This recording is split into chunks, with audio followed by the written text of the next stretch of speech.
If you're getting into narrating audiobooks, you'll almost certainly be using Audible's ACX marketplace. And to submit audio through ACX, that audio has to meet some very specific requirements. It can be difficult and confusing to pass the ACX check. And if the audio doesn't pass the ACX check, they will reject it. Probably the two most challenging pieces of the ACX puzzle are meeting their average loudness requirements and, simultaneously, making sure that no part of your audio ever exceeds -3 dB. But here is how you can do both of those things easily in Audacity. Okay, so here is a vocal file that we can pretend is your audiobook, and you are all done editing it. All you need to do now is save it and submit it to ACX. But before we do that, we have to make sure that it'll pass the ACX check. So we need to go to Analyze and click on the ACX check plugin. Now, if you don't already have the ACX plugin, then you need to go to this URL and come over here to ACX check and download it. If you've never installed any plugins in Audacity before, then you need to also click on downloading and installing plugins here, and that will bring you to this page. Just scroll down to where it says installing plugins and click either Windows or Mac. That will walk you through how to do it. So here's where you download it, and here's instructions on how you actually install it. So I'm going to assume that you already have that installed. So let's double click it to select it all, go to Analyze ACX check. Okay, so we have peak levels that are too high. They can't be higher than -3, and we have one that is at -2.58, at least one. Also, the RMS level, the average loudness level, is too quiet. It needs to be between -23 and -18 dB.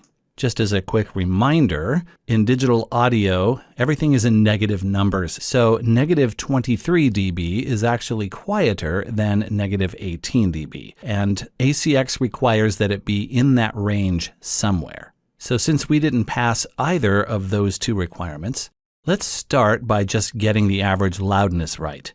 So again, double click to select everything, come to Effect, and click on Loudness Normalization. This has two choices, perceived loudness and RMS. Since ACX uses RMS, that's the one we want. And let's go ahead and pick the loudest one. We're going to do that to give us some wiggle room when we turn down some of those areas that exceed the -3 dB line. So go ahead and put -18 in there and click on OK. Now you see that a bunch of red lines have appeared here. And what those are bits of audio that now not only exceed -3 dB, they exceed 0 dB, which means they're going to clip, they're going to distort.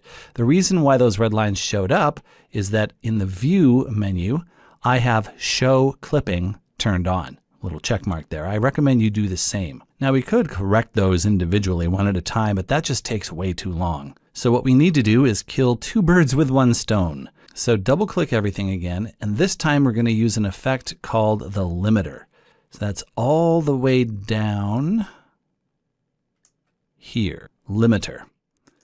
Now we want soft limit, and because our maximum line is -3 and nothing can exceed that, let's choose -3. Don't apply any makeup gain, so leave this at no, and click OK.